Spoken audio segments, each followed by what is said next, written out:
Olá, irmãos em Cristo. Eu me chamo Marina Morim e mais um dia estou com vocês para darmos continuidade com a leitura das Escrituras no livro de Jó, capítulo 13. Leremos 5 capítulos no dia de hoje para buscarmos a face do nosso Deus, entendermos quem Ele é, o que Ele requer de nós, para podermos nos aprofundar naquele que nos criou, para podermos alcançar entendimento. Por isso buscamos nas Escrituras o entendimento do nosso Criador, aquilo ao qual Ele deixou para nós. Mas antes estaremos orando para darmos início. Oremos. Pai, Criador dos céus e da terra, amado de nossas almas, o Senhor é tudo quanto o nosso espírito almeja, é tudo quanto o nosso coração deseja. Nós que somos homens aqui da terra, Pai, te louvamos e te engrandecemos, porque reconhecemos que o Senhor é grande e que o Senhor governa todas as coisas e até as nossas vidas. Pai, toma o projeto da leitura das Escrituras em tuas mãos. Nos dê força, nos dê sabedoria, nos dê discernimento.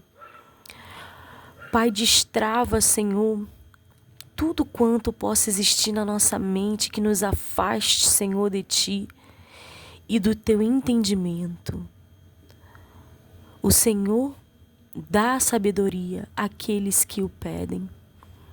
Então, Pai, nos dê sabedoria para entendermos os Teus mistérios, a qual o Senhor quer revelar para nós aqui na terra. Eu entrego a minha vida em Tuas mãos, igualmente entrego a vida dos meus irmãos que estão participando da leitura. Mova dentro de nós, Pai, o desejo, a vontade, o querer de buscar-Te mais e mais. Todos os dias queremos receber de Ti, Pai. Receber a Tua presença. Obrigada pelo dia de hoje. Nos abençoe e nos guie.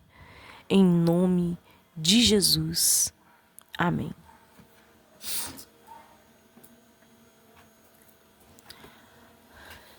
Livro de Jó, capítulo 13.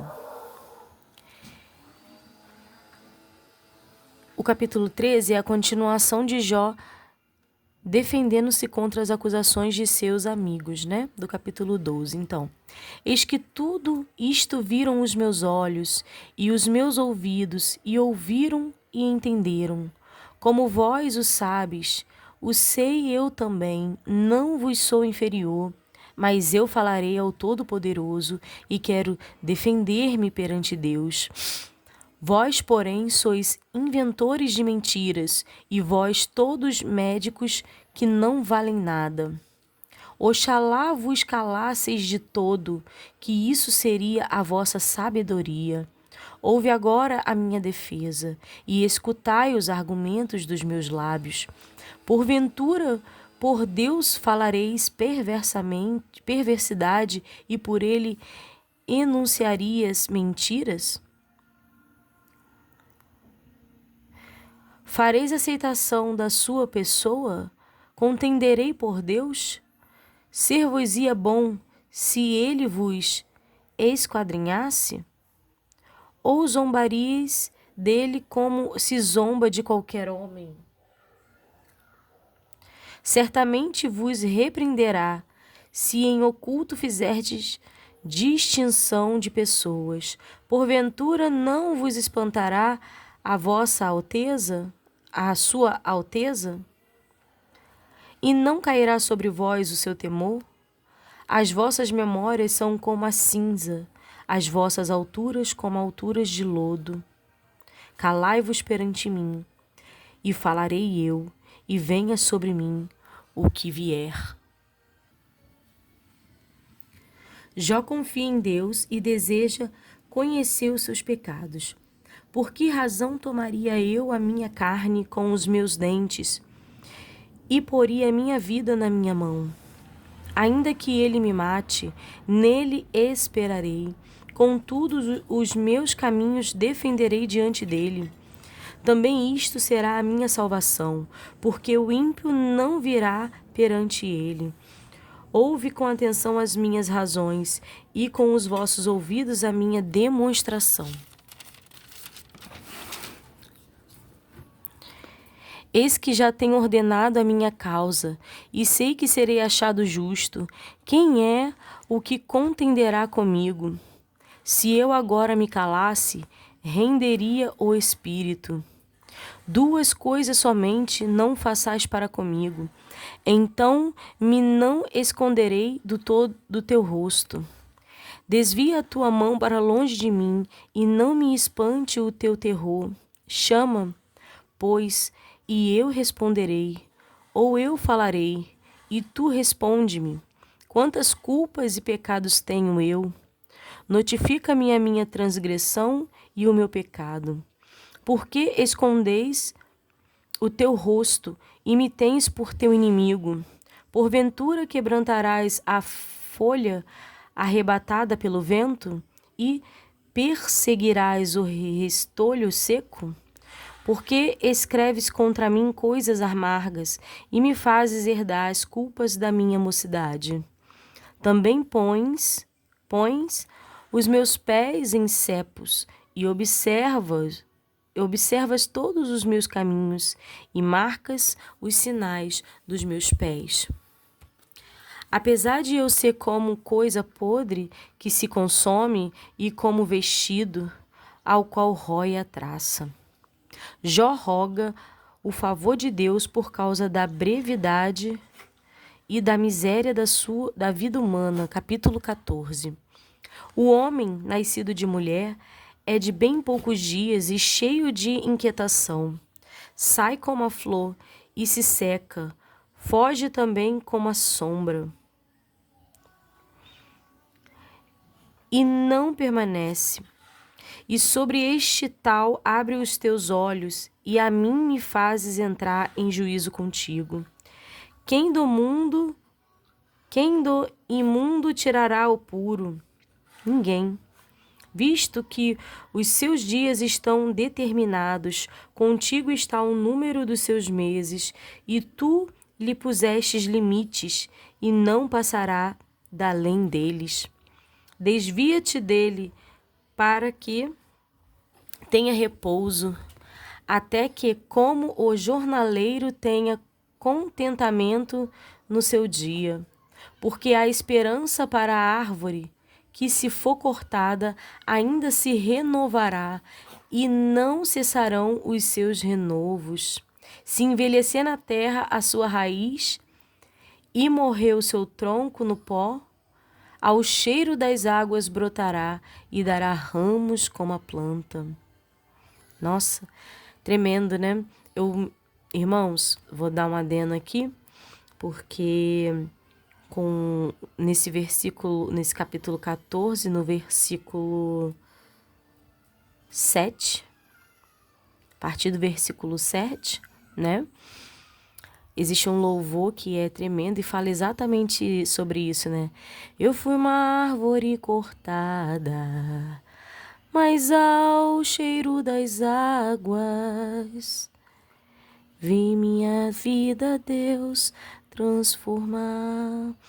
Alguma coisa assim. Se eu não estou cantando errado a música. Mas é assim. Mataram. Enfim, eu tô tentando lembrar porque é exatamente isso que fala. Porque aí... eu lembrei do refrão. O refrão é: ainda há esperança para a árvore cortada. É tremendo esse louvor. E fala, né? Ainda se renovará e não cessarão os seus renovos. Se envelhecer na terra a sua raiz e morrer o seu tronco no pó, ao cheiro das águas brotará e dará ramos como a planta. É tremendo, irmãos, porque eu me identifico como a árvore cortada. Ainda que foi cortada, né? Ela voltou a brotar ao cheiro das águas, que é Cristo Jesus. No versículo 10 do capítulo 14, continuamos. Mas morto o homem e consumido, sim, rendendo o homem o espírito, então onde está? Como as águas se retiram do mar, e o rio se esgota e fica seco, assim o homem se deita e não se levanta, até que não haja mais céus, não acordará, nem se erguerá de seu sono. Oxalá me escondesses na sepultura e me ocultasses até que a tua ira se desviasse, e me pusesses um limite e te lembrasses de mim. Morrendo o homem, porventura, tornará a viver? Todos os dias de meu combate esperaria, até que viesse a minha mudança. Chamar-me-ias, e eu te responderia. Afeiçoar-te à obra das tuas mãos. Mas agora contas os meus passos. Não está tu vigilante sobre o meu pecado? A minha transgressão está selada num saco, e amontoas as minhas iniquidades. E, na verdade, caindo a montanha, desfaz-se, e a rocha se move do seu lugar. As águas gastam as pedras, as cheias afogam o pó da terra, e tu fazes perecer a esperança do homem. Tu para sempre prevaleces contra ele, e ele passa. Tu, mudando o seu rosto, o despedes. Os seus filhos estão em honra, sem que ele o saiba, ou ficam minguados, sem que ele o perceba. Mas a sua carne nele tem dores, e a sua alma nele lamenta. Ele acusa Jó de impiedade, capítulo 15. Então respondeu Elifaz, o temanita, e disse: porventura dará o sábio em resposta ciência de vento? E encherá o seu ventre de vento oriental? Arguindo com palavras que de nada servem e com razões com que nada aproveita? E tu tens feito vão o temor e diminuis os rogos diante de Deus? Porque a tua boca declara a tua iniquidade, e tu escolheste a língua dos astutos. A tua boca te condena, e não eu, e os teus lábios testificam contra ti. És tu, porventura, o primeiro homem que foi nascido? Ou foste gerado antes dos outeiros? Ou ouviste o secreto conselho de Deus, e a ti só limitaste a sabedoria? Que sabes tu que nós não saibamos? Que entendes que não haja em nós? Também há entre nós encanecidos e idosos, muitos mais idosos do que teu pai. Porventura as consolações de Deus te são pequenas, ou algumas coisas se ocultam em ti? Porque te arrebata o teu coração, e porque piscas os teus olhos, para virares contra Deus o teu espírito, e deixares sair tais palavras da tua boca? Que é o homem para que seja puro, e o que nasce de mulher para que fique justo? Eis que nos seus santos não confiaria, e nem os céus são puros aos seus olhos. Quanto mais abominável e corrupto é o homem que bebe a iniquidade como a água, ele faz mostra que o ímpio é atormentado nesta vida. Escuta-me, mostrar-te-ei, e o que vi te contarei, o que os sábios anunciaram e que ouviram de seus pais e não ocultaram, aos quais somente se dera a terra, e nenhum estranho passou por entre eles. Todos os dias o ímpio se dá pena a si mesmo, no curto número de anos que se reservam para o tirano. O zunido dos horrores está nos seus ouvidos, até na paz lhe sobrevém o assolador. Não crê que tornará das trevas, mas que o espera a espada. Anda vagueando por pão, dizendo: onde está?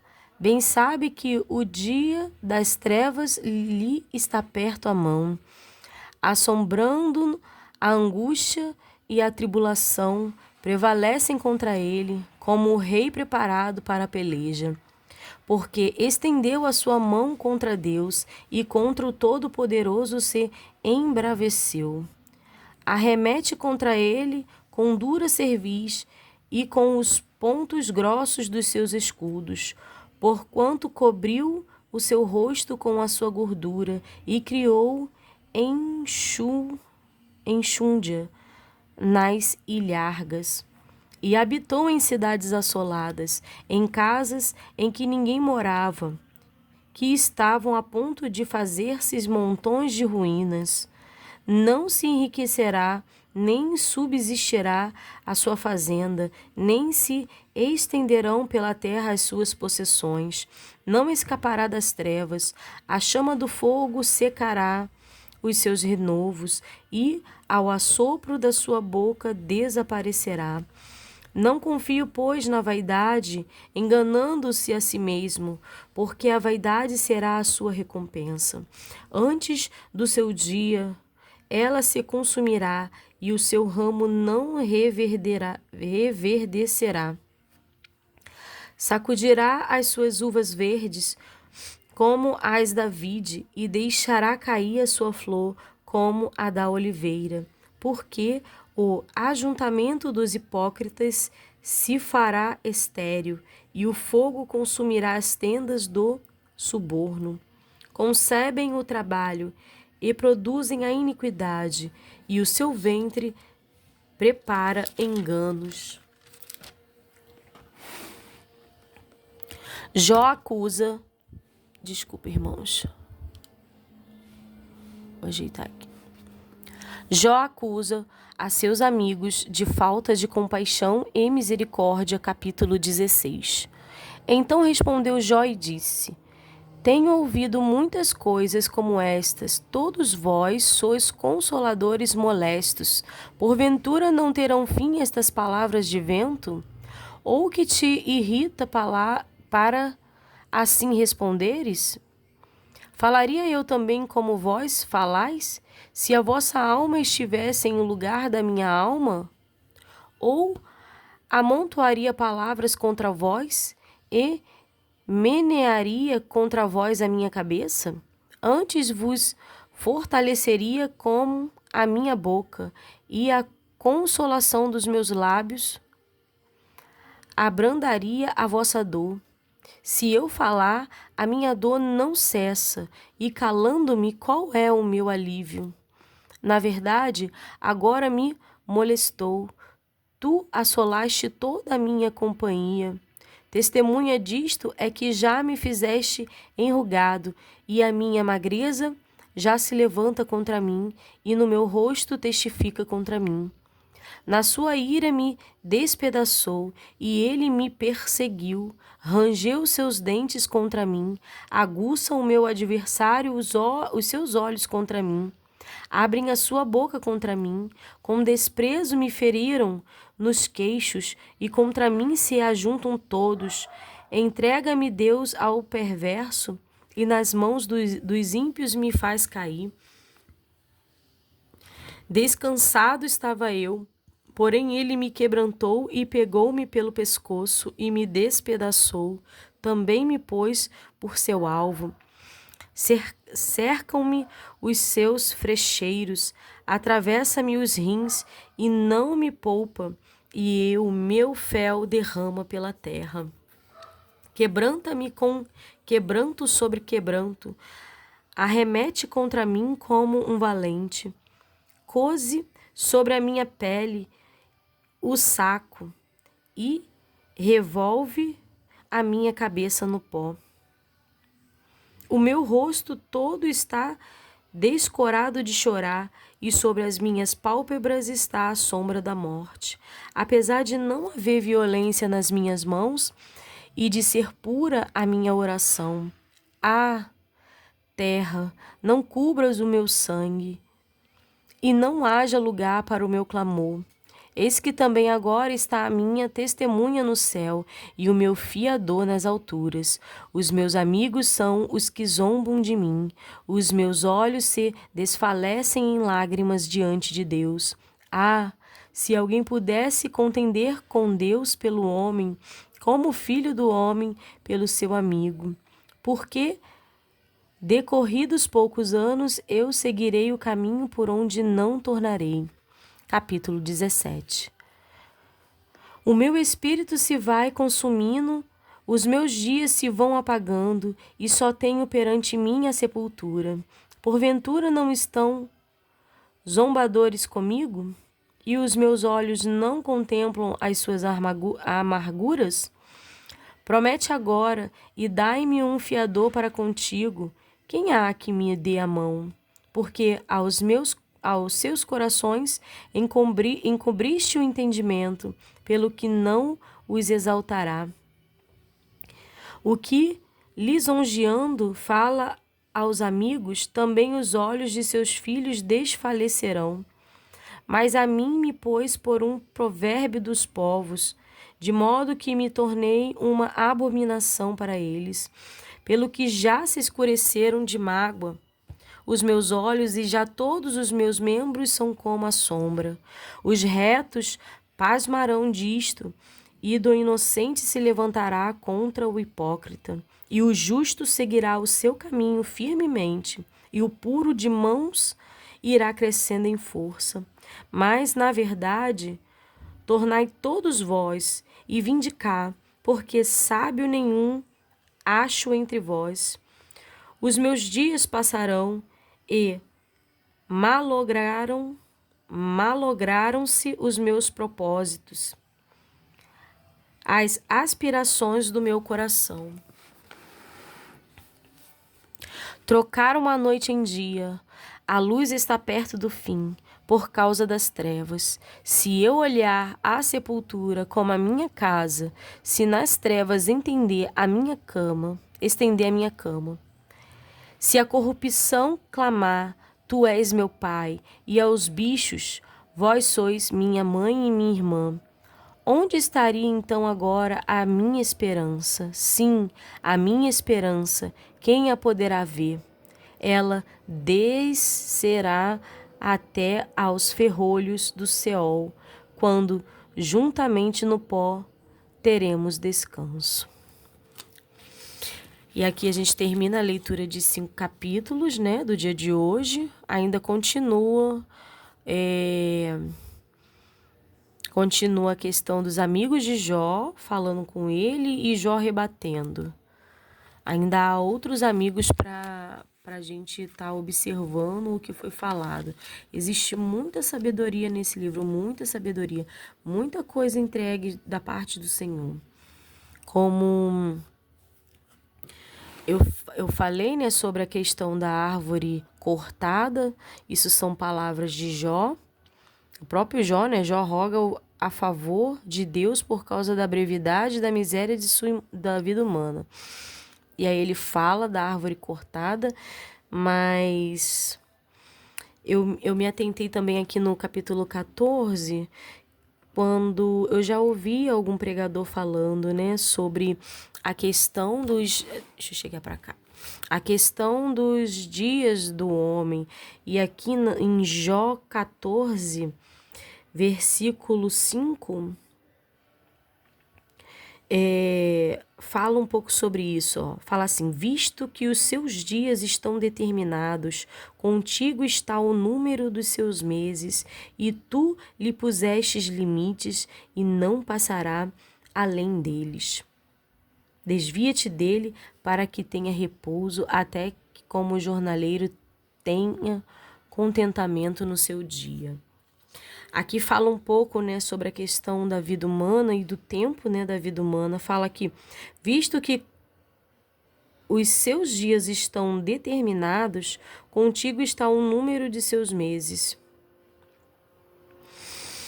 Vamos voltar aqui um pouco para a gente refletir até o momento que chegou o versículo 5.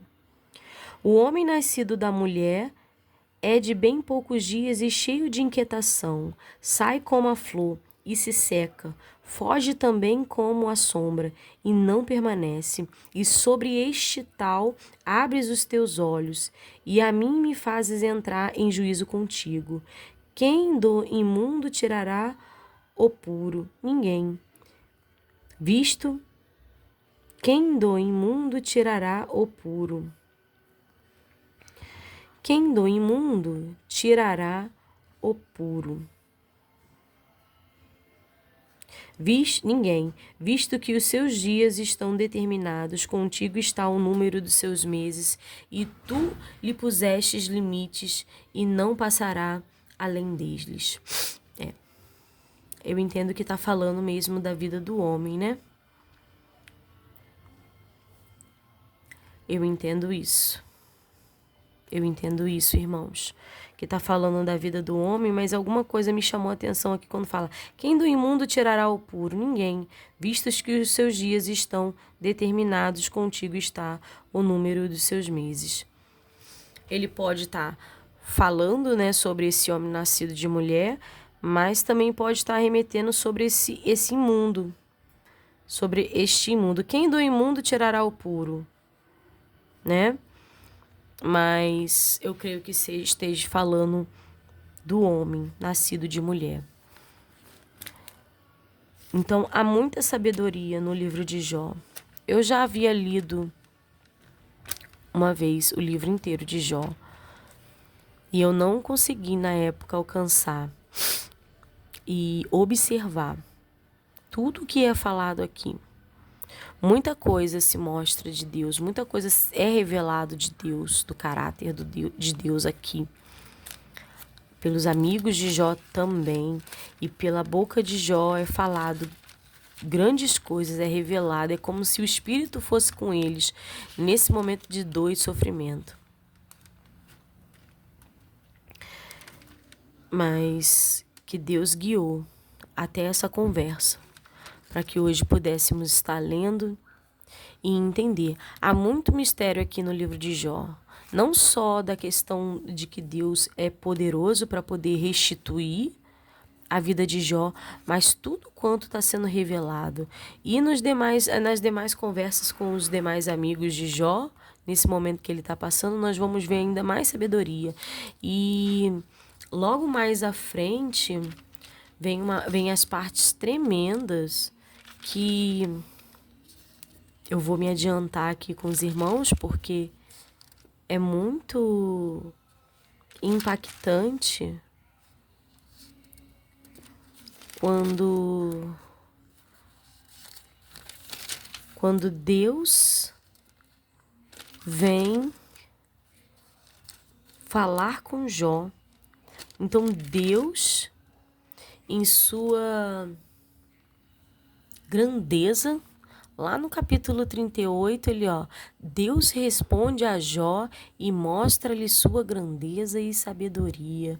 Quando nós chegarmos nesse capítulo, teremos mais mistérios do Senhor, mais revelação do nosso Deus, mais aprofundamento na palavra do nosso Criador. E vamos orar e buscar por entendimento sobre esse livro, que tem muita coisa aqui. Os tempos, irmãos, estão se findando. eu creio que o maior mistério para o homem seja mesmo a questão de Cristo Jesus, nascido homem, Deus, morto e ressurreto. Esse é o maior mistério de fato da fé. É crermos que Ele veio, que Ele morreu, que Ele nos ensinou e ressuscitou para nos salvar. Então, pouco tempo há, eu creio que Jesus não demora para chegar. Todavia, enquanto estivermos aqui, devemos sempre nos colocarmos dispostos a entender o nosso Deus, lendo as suas escrituras. Somente até aqui, irmãos. Eu desejo que os irmãos fiquem com a paz do Senhor.